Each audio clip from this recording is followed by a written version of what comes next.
আব্রাহার ব্যর্থ অভিযানের ৫০ কি ৫৫ দিন পরের ঘটনা। সময়টা ছিল বসন্তকাল। সোমবার ভোরবেলায় মক্কা নগরীতে বনু হাশিমের পরিবারে জন্ম হয় মুহাম্মদ সাল্লাল্লাহু আলাইহি ওয়াসাল্লামের। সেই বছরই আব্রাহা মক্কায় আক্রমণ করেছিল।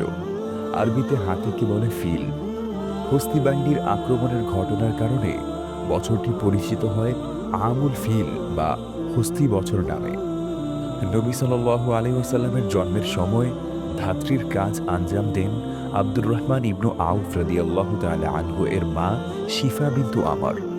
সন্তান জন্মদানের পর রাসূল সাল্লাল্লাহু আলাইহি ওয়াসাল্লামের মা আমিনা স্বপ্ন দেখেন যে তার শরীর থেকে একটি আলো বেরিয়ে সিরিয়ার প্রাসাদগুলো আলোকিত করে ফেলছে।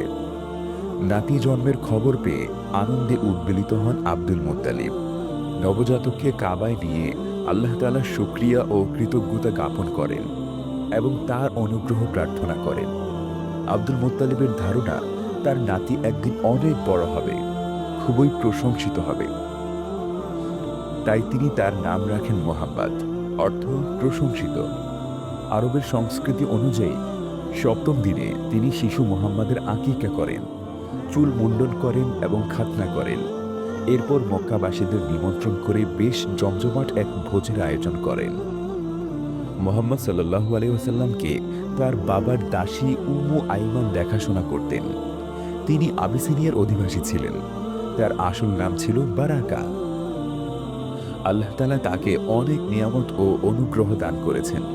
উম্মুল আইমান রাদিয়াল্লাহু আনহা রাসূলুল্লাহ সাল্লাল্লাহু আলাইহি ওয়াসাল্লামের নবুয়তের যোগ পেয়েছিলেন।